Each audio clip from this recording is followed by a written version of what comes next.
Hello दोस्तों। System design interview में ये क्वेश्चन ऑलमोस्ट गारंटीड है कि which database would you choose and why. और यहाँ सिर्फ डेटाबेस का नाम बोलना इनफ नहीं होता। अगर आप बोलते हो कैसेंड्रा तो इंटरव्यू इमीडिएटली आपसे पूछेगा why Cassandra, why not MySQL. Because the real question is not about कि which database is the best. The real question is given this particular problem which database is better fit here and why. तो आज के इस video में अपन सारे databases को definition से नहीं समझेंगे, बल्कि हम एक real world application, real world problem लेंगे और हम देखेंगे कि एक पर्टिकुलर डेटाबेस यहाँ पे एक अच्छा फिट कैसे है और कोई दूसरा डेटाबेस यहाँ पर क्यों नहीं यूज ले सकते। तो चलिए शुरू करते हैं। तो let's start with the real world examples. सबसे पहला एग्जांपल अपन देखते हैं जो काफ़ी कॉमन है, रिलेशनल डेटाबेस का एग्जांपल। तो सपोज आप एक ई कॉमर्स वेबसाइट बना रहे हो और उसके अंदर एक यूज़र आके एक ऑर्डर प्लेस करता है। जब एक ऑर्डर प्लेस होता है तो पीछे बैकएंड में काफ़ी सारे काम होते हैं। जैसे इन्वेंट्री है, उसमें से एक पर्टिकुलर क्वांटिटी माइनस होती है, पेमेंट होता है, ऑर्डर का स्टेटस चेंज होता है। तो ये सारे काम होते हैं। अगर ऐसा कुछ हो जाए कि इनमें से कुछ काम हो गए, कुछ टास्क कंप्लीट हो गए लेकिन कुछ टास्क कंप्लीट नहीं हुए, तो जो स्टेट है वो काफ़ी इनकंसिस्टेंट रह जाती है, राइट? अगर ऐसा हो गया कि पेमेंट सक्सेसफुल हो गया लेकिन इन्वेंट्री में से क्वांटिटी माइनस नहीं हुई, तो ये सारे प्रॉब्लमेटिक सिनेरियो है। तो ये यहाँ पे रिक्वायरमेंट निकल के आती है कि या तो सारे टास्क कंप्लीट एक साथ होंगे, अगर या फिर एक भी सक्सेसफुल नहीं होगा। तो इस टाइप की चीज़ों को हैंडल करने के लिए अपन को चाहिए होता है एसिड ट्रांजेक्शंस, ठीक है? जो एटॉमिकली एक साथ हो, और ये अपन को मिलते हैं एक रिलेशनल डेटाबेस में बाय डिफ़ॉल्ट, ठीक है? ये को रिक्वायरमेंट यहाँ पे ये है कि जब आप यूज़र, ऑर्डर और पेमेंट एंटिटी को देखते हो, तो ये एंटिटी काफ़ी फ्लेक्सिबल नहीं है। मतलब ऐसा नहीं कि आपको जो यूज़र एंटिटी है उसमें कल को 20-25 कॉलम ऐड करने पड़ते हैं, है ना? तो आप इनको फॉरेन की से लिंक कर सकते हो, ठीक है? और जब आप फॉरेन की से लिंक कर देते हो तो आप एक यूज़र के पेमेंट से ऑर्डर निकालना, तो आप with the help of joins आप वो डेटा निकाल सकते हो।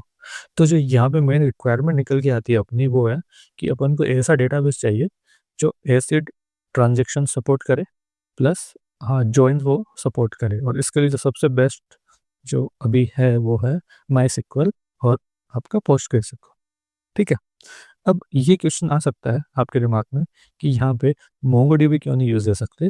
क्योंकि मोंगोडीबी भी एक ऐसा डेटाबेस है जो आपके ट्रांजैक्शन सपोर्ट करता है, जो आपका कंसिस्टेंसी भी देता है।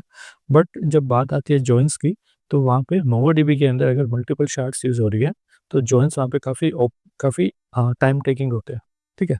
प्लस अ, ट्रांज़ैक्शंस वगैरह आपको खुद से मैनेज करने हैं, ठीक है? वो एक ऑपरेशन हेडेक है आपके ऊपर, क्योंकि यहाँ पे डेटाबेस स्कीमा भी फिक्स है, तो इसलिए आपको मोंगोडीबी के पास जाने की इतनी ज़रूरत नहीं है, क्योंकि वहाँ पे जनरली अपन डेटाबेस स्कीमा को फ्लेक्सिबल रखते हैं, ठीक है? दूसरा आता है आप कैसेंड्रा। कैसेंड्रा तो पूरा आप यहाँ पे एलिमिनेट कर सकते हो बड़े आराम से, क्योंकि कैसेंड्रा का जो कोर कंसेप्ट आता है वो आता है अवेलेबिलिटी के अराउंड। क्योंकि कैसेंड्रा एक इवेंचुअल कंसिस्टेंट डेटाबेस है, मतलब ये आपको कंसिस्टेंसी की गारंटी नहीं देता है, ठीक है? अगर आप केप थर्म की बात करो तो कैसेंड्रा एपी कैटेगरी में आता है, ठीक है? सीपी कैटेगरी में नहीं आता। तो इसलिए आप यहाँ पे कैसेंड्रा यूज़ नहीं लोगे। रेडिस आप यहाँ पे वैसे भी यूज़ नहीं दे सकते, क्योंकि आप एक परमानेंट डेटाबेस देख रहे हो, नॉट ए कैश, ठीक है? तो ये था माईएसक्यूएल के बारे में, ठीक है? तो अगली रिक्वायरमेंट है अपनी कि सपोज़ हाँ, आप एक गेमिंग वेबसाइट पे काम कर रहे हो और उसमें आपको एक लीडर बोर्ड बनाना है। लीडर बोर्ड में क्या होगा कि सारे गेमर्स की रैंक आएगी और एक पर्टिकुलर टाइम इंटरवल में अपडेट होती रहेगी। अब अगर आप ऐसा लीडर बोर्ड बना रहे हो तो उसके लिए आपको बार-बार क्वेरी करनी पड़ेगी जो आपका मेन डेटाबेस है। अगर आप आपके मेन डीबी पे, अगर वो कोई भी रिलेशनल है, कोई भी डेटाबेस है, इतनी फ्रीक्वेंट क्वेरी करोगे तो हो सकता है कि डीबी डाउन हो जाए, राइट? और क्वेरी का रिस्पॉन्स आने में भी टाइम लगेगा। तो ये एक ऐसी रिक्वायरमेंट है कि जहाँ पे आपको लेटेंसी कम से कम चाहिए, आपको टाइम टाइम कम से कम लगाना है। तो इसके लिए जो सबसे बेस्ट फिट होते हैं वो रहते हैं in memory database. In memory का मतलब है कि ये डेटाबेस डेटा को रैम में रखते हैं, ठीक है? तो इस केस में अपन क्या कर सकते हैं कि जो डेटा बार-बार यूज़ हो रहा है, जो डेटा फ्रीक्वेंटली यूज़ हो रहा है, उसको अपन एक इन मेमोरी डेटाबेस में रख सकते हैं, ताकि बार-बार मेन डीबी पे क्वेरी नहीं जाए, ठीक है? तो अभी 2-3 डेटाबेस जो हाईली यूज़ होते हैं, जो इन मेमोरी है, एक रेडिस और एक मेमकैश है। रेडिस मैं इसलिए यहाँ पे चूज़ किया क्योंकि रेडिस के अंदर 1-2 चीज़ें एक्स्ट्रा अपन को और मिल जाती है। जैसे रेडिस के अंदर डिफरेंट डेटा स्ट्रक्चर सपोर्ट करती है, सॉर्टेड सेट है और सेट है, सॉर्टेड सेट है, लिस्ट है, तो काफ़ी सारे डेटा स्ट्रक्चर ये अपन को देता है, तो आप अपने हिसाब से जो डेटा डालना है, आप अकॉर्डिंगली डाल सकते हो, ठीक है? दूसरा, रेडिस सिंगल थ्रेडेड होता है। इसका मतलब कि रेडिस के अंदर आपको मतलब कंकरेंसी वगैरह हैंडल नहीं करनी पड़ती है। तो अगर आपकी रिक्वायरमेंट ऐसी है कि आपको कुछ ऐसा डेटा मेंटेन रखना है जो मल्टीपल सर्वर कंकरेंटली यूज़ ले रहे हैं, तो आप रेडिस का यूज़ ले सकते हो। फॉर एग्ज़ाम्पल, अगर आपको एक डिस्ट्रीब्यूटेड काउंटर रखना है, मेंटेन रखना है, तो वहाँ पे रेडिस आपकी हेल्प करेगा, ठीक है? बाकी डेटाबेस यहाँ पे क्यों नहीं काम करेंगे? क्योंकि जितने भी बाकी डेटाबेस है, चाहे वो वहाँ पे मोंगोडीबी हो, कैसेंड्रा हो, मायसीक्वल हो, सारे डेटा को डिस्क में रखते हैं, ठीक है? तो इसलिए यहाँ पे जो इन मेमोरी डेटाबेस है, यहाँ पे रेडिस ही काम करेगा, ठीक है? तो अगला यूज़ केस देखते हैं अपन। तो सपोज़ आप एक ऑनलाइन फूड डिलीवरी एप्लीकेशन बना रहे हो। ऑनलाइन फूड डिलीवरी एप्लीकेशंस के अंदर एक इम्पॉर्टेंट फीचर ये रहता है कि जो डिलीवरी पार्टनर है उसकी लाइव लोकेशन को ट्रैक करना। अब सोचो, पूरे इंडिया के अंदर 1 लाख से ज़्यादा डिलीवरी पार्टनर ऑपरेट कर रहे हैं और हर एक बंदा पर सेकंड अपनी जो है ना लोकेशन वो आपके सर्वर को भेज रहा है। अब जो डेटाबेस है उसके अंदर पर सेकंड कितने सारे राइट होंगे आप सोचो, ठीक है?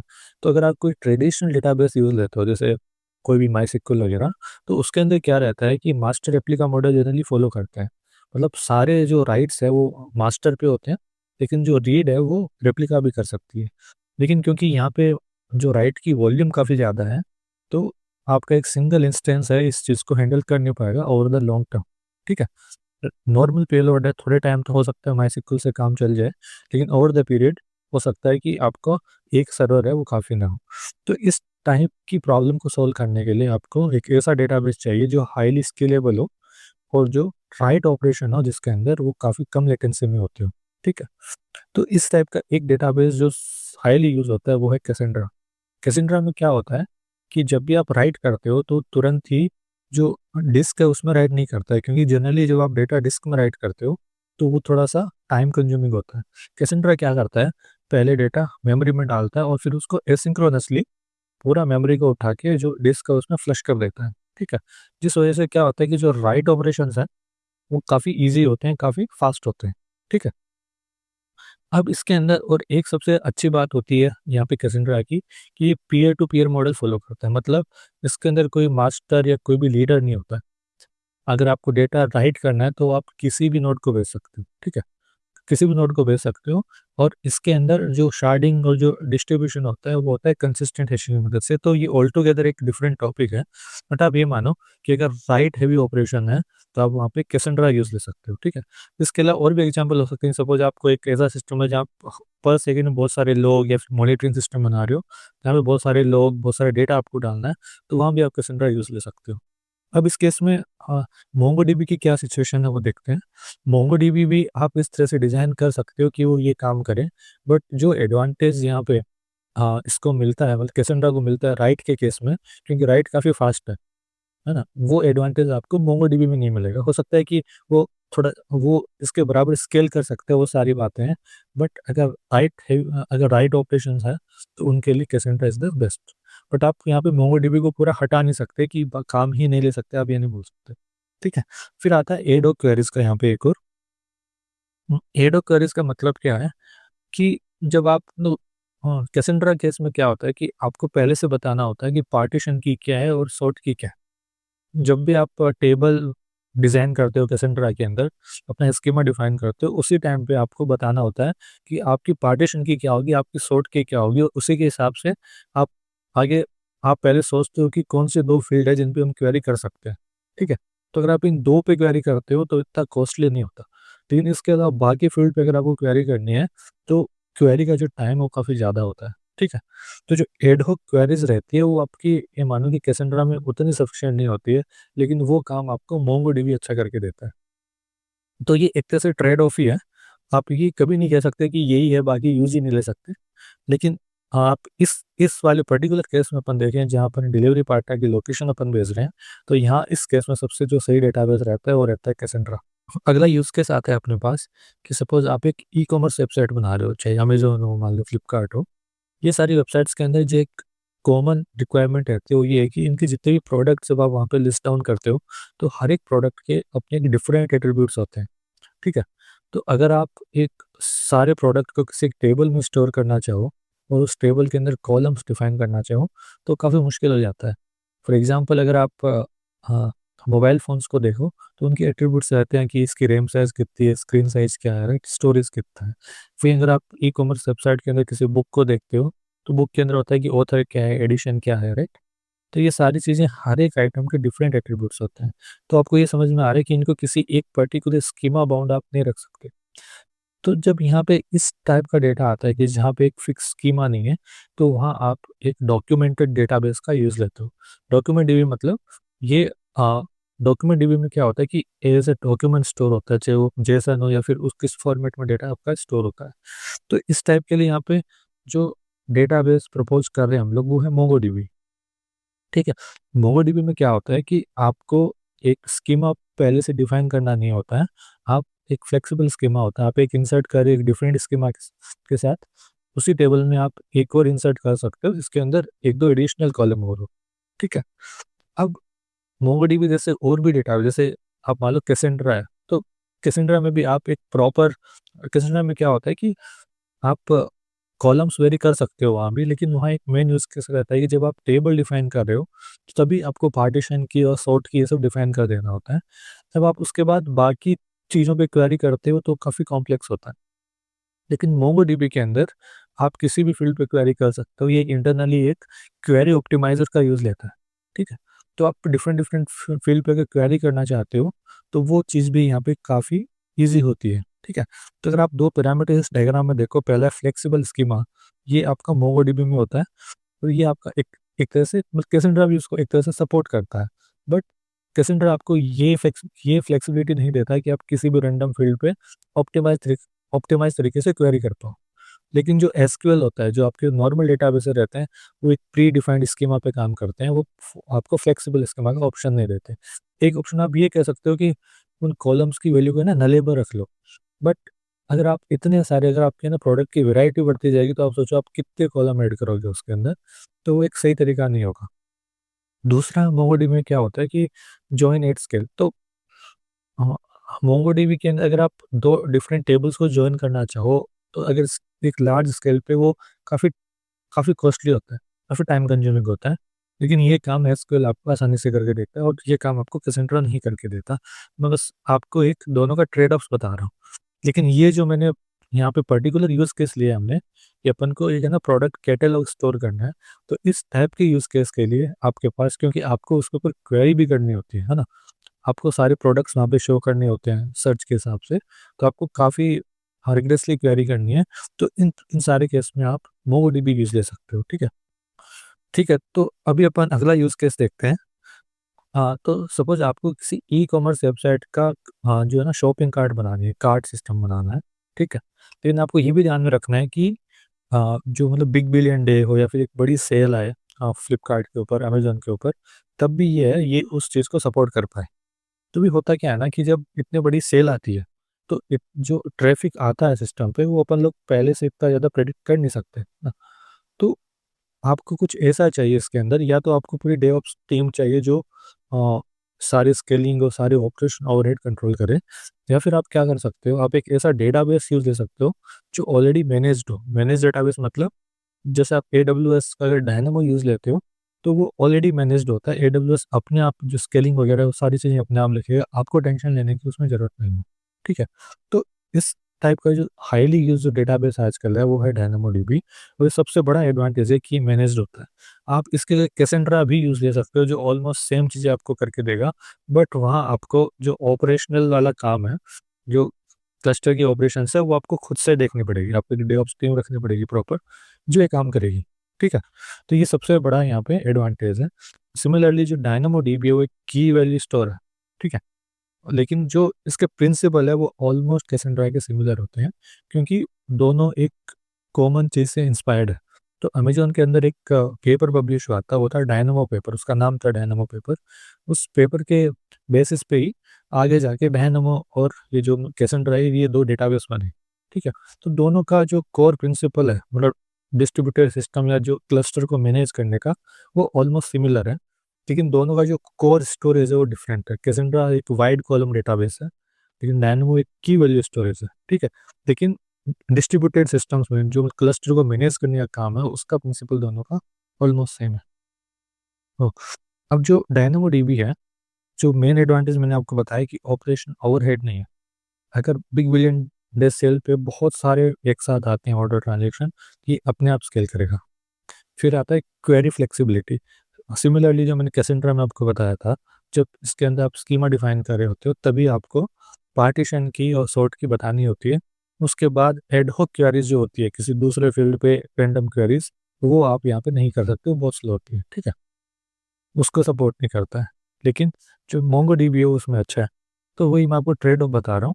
डायनेमो डीबी के अंदर एक और है जो, ऑल्दो ये डायनेमो पेपर से इंस्पायर्ड है, लेकिन इसके अंदर कैसेंड्रा की तरह पीयर टू पीयर सिस्टम नहीं होता। मतलब कैसेंड्रा में कोई भी मास्टर नहीं होता, कोई रेप्लिका नहीं होता, तो कहीं भी आपका राइट ऑपरेशन जा सकता है, रीड ऑपरेशन जा सकता है किसी भी नोड पे। लेकिन dynamo dB still leader follower principle follow करता है, जो अपन ने माइस्क्ल या फिर किसी रिलेशनल डेटाबेस में देखा था। लीडर होता है और फॉलोअर्स होते हैं, जो राइट्स होते हैं वो लीडर के पास जाते हैं और फिर वो आगे रेप्लिकेट होते हैं बाकी फॉलोअर्स पे। तो ये कुछ है ना, मैंने डिफरेंस है जो मैं आपको बता रहा हूँ डायनामो और यहाँ पे कैसेंड्रा के अंदर। तो आप मोटा मोटी ये मान सकते हो कि डायनामो डीबी एक ऐसा डेटाबेस है जो आप अगर कहीं भी यूज़ लोगे तो आपको कोई ये नहीं बोल सकता कि आपने ये क्यों यूज़ ले लिया, आपको नहीं लेना चाहिए था, क्योंकि एक ऐसा डेटाबेस है जो ऑलमोस्ट ऑलमोस्ट काफ़ी जगह फिट हो जाता है, ठीक है।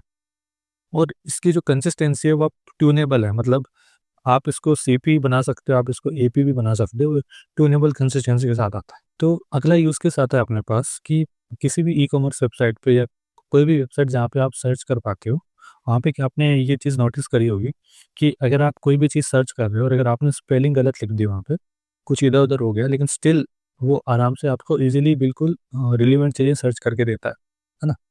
और एक और चीज़ है कि मतलब जैसे अमेजोन या फिर फ्लिपकार्ट के ऊपर मिलियंस में आपके पास प्रोडक्ट लिस्ट होती है, मतलब इतने लाखों प्रोडक्ट लिस्टेड है, लेकिन फिर भी जब आप एक दो करेक्टर वहाँ पे लिखते हो, तभी वो आगे वाले प्रोडक्ट आपको ऑटोमेटिक सजेस्ट कर देता है, इतना रियल टाइम में सर्च होता है। जैसे आपने लिखा MAC मैक, जैसे आपने MAC लिखा तो अपने आप जितने भी मैकबुक के प्रोडक्ट्स है ना, मैकबुक M5 वगैरह, सारे आपको बिल्कुल फ्रैक्शन ऑफ सेकंड में आपको सर्च कर देगा वहाँ पे रिकमेंडेशन सर्च में। तो आप ये देख रहे हो कितना जल्दी सर्च हो रहा है, इवन दो इतने मिलियंस प्रोडक्ट है फिर भी इतना जल्दी सर्च करके दे रहे हैं। तो अगर आप ये चीज़ ट्रेडिशनल डेटाबेस से करना चाहो कि सपोज कोई रिलेशनल डेटाबेस है, तो आप क्या करोगे कि आप क्वेरी लिखोगे select star from where description या product name something like this, है ना। लेकिन ये टाइप की क्वेरीज में बहुत टाइम ले लेता है माइस्क्ल वगैरह के अंदर। तो ये जो सर्च रिलेटेड क्वेरीज रहती है जहाँ भी आप टेक्स्ट पे सर्च करते हो या फिर फजी सर्च करते हो, फजी का मतलब है कि आपने स्पेलिंग गलत लिख दी बट स्टिल वो इंटरप्रेट कर पा रहे हैं। तो ये टाइप की सर्च के लिए जो डेटाबेस रहते हैं, उसके अंदर सबसे जो बेस्ट डेटाबेस है वो इलास्टिक सर्च, ठीक है। तो इलास्टिक सर्च आपको कंफ्यूज होने की ज़रूरत ही नहीं है, क्योंकि ये बाकी डेटाबेस से एकदम अलग है। इसका एक मेन प्रॉपर लॉजिक है कि ये टेक्स्ट बेस्ड सर्च में काम आएगा, ठीक है। अब सवाल आता है कि ये टेक्स्ट बेस्ड सर्च करता कैसे। तो जो नॉर्मल डेटाबेस होते हैं वो क्या करते हैं कि वो इन्फॉर्मेशन स्टोर कैसे रखते हैं मैं आपको बताता हूँ। फॉर एग्जांपल जैसे मान लो कोई प्रोडक्ट का डेटाबेस है, तो वो मतलब कैसे रखेगा स्टोर की, जैसे मान लो ये प्रोडक्ट 1 है, ये मान लो उसका नेम है या आईडी है, और उसके आगे जो उसके एट्रीब्यूट्स है वो रखता है सारे, है ना। इसका नेम ये है, इसका डिस्क्रिप्शन ये है, सारी चीज़ें इस तरह से। मान लो इसके नेम के अंदर मैक आ रहा है, फॉर एग्जांपल MAC मैक, और इसके अंदर भी मैक आ रहा है। और ऐसे मान लो आपके पास खूब सारे प्रोडक्ट, प्रोडक्ट 1, प्रोडक्ट 2 ऐसे, और उसका एक अपना लोग, ठीक है। तो इस तरह से अगर आपको ये ढूंढना हो कि जो MAC मैक स्ट्रिंग कौन से प्रोडक्ट में आ रही है, तो आपको सारे प्रोडक्ट स्कैन करने पड़ेंगे, सारे प्रोडक्ट्स का नेम डिस्क्रिप्शन देखना पड़ेगा, फिर आपको ढूंढना पड़ेगा उसमें। तो कितने ज़्यादा टाइम लगता है इसमें।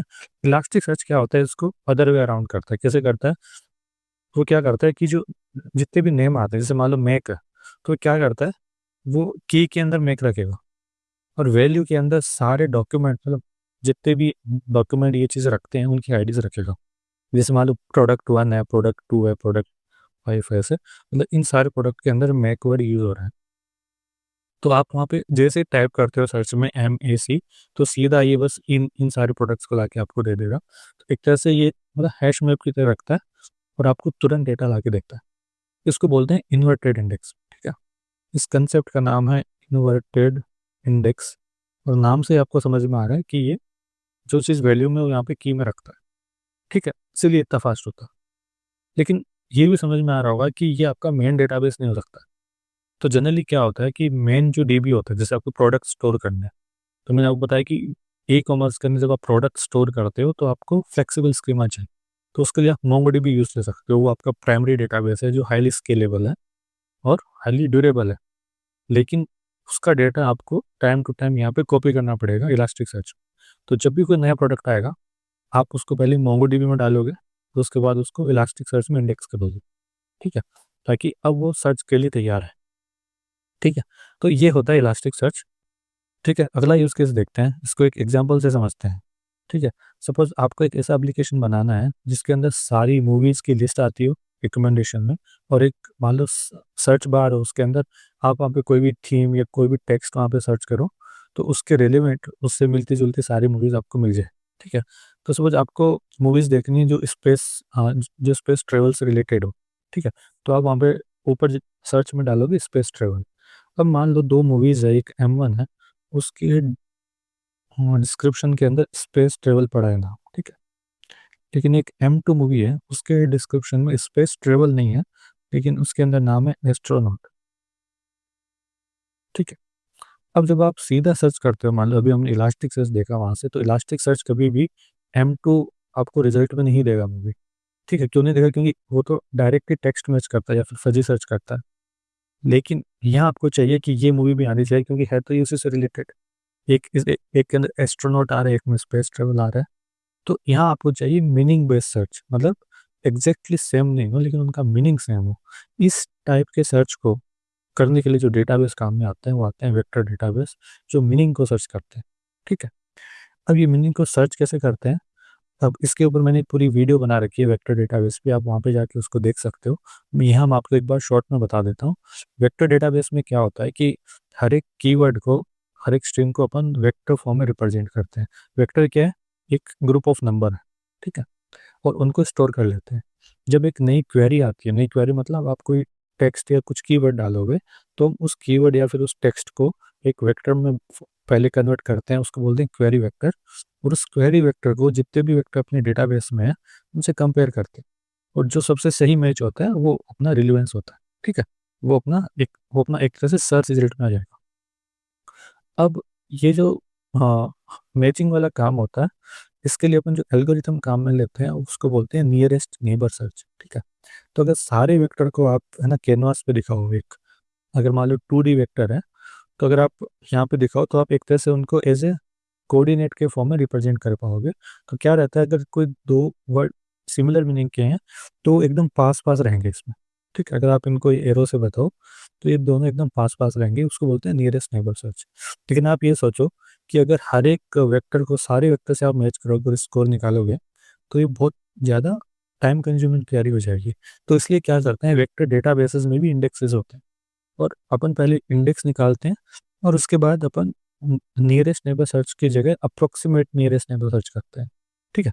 जिसके अंदर अपन अप्रोक्सीमेट निकालते हैं कि हाँ, ये 2-3 वेक्टर है या जितने भी वेक्टर है, ये एकदम सिमिलर हो सकते हैं, ठीक है? इसमें क्या होता है, अपन को ऑलमोस्ट सेम क्वालिटी के रिजल्ट मिलते हैं, लेकिन उतना टाइम नहीं लगता इसमें, ठीक है? इसको बोलते हैं ANN search, approximate nearest neighbour search. अब वेक्टर डेटाबेसेस आपको बिल्कुल समझ में आ रहा है कि इसका यूज़ केस ऑल टुगेदर अलग है। तो यहाँ आप और कोई डेटाबेस यूज़ लो, बिल्कुल सवाल ही नहीं होता, राइट? इसका यूज़ केस ही अलग है, मोंगोडीबी, डायनामो बिल्कुल सबसे अलग है। तो वेक्टर डेटाबेस के बारे में इतना ही, ठीक है? तो अगला यूज़ केस देखते हैं अपन। तो सपोज़ आपको एक ऐसा मॉनिटरिंग एप्लीकेशन बनाना है, जो आपके पूरे डिस्ट्रीब्यूटेड सिस्टम्स के अंदर जितने भी सर्वर हैं, उनकी हेल्थ को मॉनिटर करे। अब जब हम सर्वर की हेल्थ का बोलते हैं, तो उसके अंदर आता है सीपीयू कंजप्शन कितना है, मेमोरी कंजप्शन क्या है, नेटवर्क के अंदर रीड एंड राइट क्या है, डिस्क के अंदर रीड राइट कैसे हो रहा है, टेम्परेचर वगैरह। तो जो डिफरेंट मैट्रिक्स रहती है हार्डवेयर सॉफ्टवेयर लेवल पे, तो ये सारी मैट्रिक्स अपन मॉनिटर करते हैं और हर सेकंड मॉनिटर करते हैं। तो सपोज आपके पास पूरे जो आपका डिस्ट्रीब्यूटेड सिस्टम है, उसके अंदर थाउजेंड ऑफ सर्वर है। आपको हर एक सर्वर की ये सारी चीज़ें मॉनिटर करनी है, और जो आपकी क्वेरीज भी है, वो कुछ इस टाइप से रहेगी कि लास्ट 5 मिनट में इस पर्टिकुलर सर्वर के अंदर सीपीयू कंजप्शन कितना था, लास्ट 1 महीने में कितना था कंपैरिजन में। और फिर आप इसको सेग्रीगेट करते हो, कैटेगराइज़ करते हो मिनट, आवर या डे के हिसाब से। तो इस टाइप की जो टाइम रेंज वाली क्वेरीज़ रहती है, ये टाइप की क्वेरीज के लिए एक अलग से डेटाबेस है, उसका बोलते हैं टाइम सीरीज डेटाबेस। ठीक है, जहाँ पे टाइम रिलेटेड आप क्वेरीज बड़े इजीली बड़े फास्ट तरीके से कर पाते हो। ठीक है, तो इस वाले पर्टिकुलर यूज़ केस में अपन टाइम सीरीज डीबी यूज़ ले सकते हैं। इसकी सबसे जो खासियत है वो है रोलअप्स वाली, ऑटो रोलअप। ऑटो रोलअप का मतलब क्या है कि सपोज आप ऐसा मॉनिटरिंग एप्लीकेशन बना रहे हो, उसके अंदर हर सेकंड पे सर्वर का डेटा फीड कर रहे हो, थाउजेंड ऑफ सर्वर का। लेकिन काफ़ी टाइम के बाद मान लो 6 महीने पहले का डेटा इतना आपके लिए रिलेवेंस नहीं रखता। तो आप क्या करते हो, 6 महीने पहले हर सेकंड का डेटा न रख के आप उसको एक हर हर मिनट या हर आवर के हिसाब से कंबाइन कर देते हो। तो अब आप अपने डीबी के अंदर हर सेकंड की एंट्री नहीं रखेंगे। अगर वो 6 महीने पुरानी एंट्री है, तो उनको आप रोल अप करके 1 मिनट के अंदर एग्रीगेट कर दोगे। ठीक है? तो इसको कहते हैं रोल अप। तो ये काम टाइम सीरीज़ डेटाबेस में बड़े अच्छे से होता है। अब आप यहाँ पे ये आर्ग्यू कर सकते हो कि ये काम आप है ना कैसेंड्रा से कर सकते हो, जो बिल्कुल सच बात है। इवन काफ़ी सारी जो कंपनीज़ है वो ये टाइम रिलेटेड चीज़ों के लिए कैसेंड्रा यूज़ लेती है, क्योंकि कैसेंड्रा मैंने आपको पहले बताया था कि राइट है, क्योंकि इसके अंदर इतने मल्टीपल राइट्स हो रहे हैं ना मैट्रिक्स के, तो बिल्कुल यहाँ पे कैसेंड्रा काम आ सकता है। बस ये जो 1-2 चीज़ें मैं बता रहा हूँ रोलअप्स वगैरह, ये कैसेंड्रा में अच्छे से नहीं होगी, और आपको कैसेंड्रा को अच्छे से कॉन्फ़िगर करना पड़ेगा यहाँ पे। जो उसके पार्टीशन की है, जो उसकी सॉर्ट की वगैरह, वो आपको अच्छे से डालनी पड़ेगी। ठीक है? बट हाँ, ये चीज़ डूएबल है कैसेंड्रा के थ्रू भी। ठीक है? लेकिन जो रोलअप वाला काम है, जो टाइम रेंज क्वेरीज़ है, आपको कैसेंड्रा भी दे देगा। बट अगर ऐसा कुछ यूज़ केस है कि जो एकदम टाइम रिलेटेड है, तो आप ये डेटाबेस चूज़ कर सकते हो। अब सिस्टम के अंदर मल्टीपल डेटाबेस रखने का एक ड्रॉबैक ये भी है कि अगर मान लो ये आपका प्राइमरी डीबी नहीं है, तो आपको इसको उसके साथ सिंक में रखना पड़ेगा, समझ रहे हो? तो ये सिंक में रखने का एक एड हॉक टास्क रहता है। इसलिए ये डेटाबेस आप तभी यूज़ करो जब आपका सिस्टम प्रॉपर इसी के लिए बना हो, या ये आपका यूएसपी हो। अदरवाइज़ आप यहाँ पे कैसेंड्रा भी यूज़ ले सकते हो। आज की इस वीडियो में इतना ही। अगर आपको ये वीडियो वैल्यूएबल लगी तो प्लीज़ लाइक द वीडियो। इस टाइप की और वीडियोज़ देखने के लिए सब्सक्राइब द चैनल। उससे होगा कुछ ना, मुझे और मोटिवेशन मिलेगा इस टाइप की और वीडियोज़ बनाने का। Thank you for watching. मिलते हैं नेक्स्ट वीडियो में।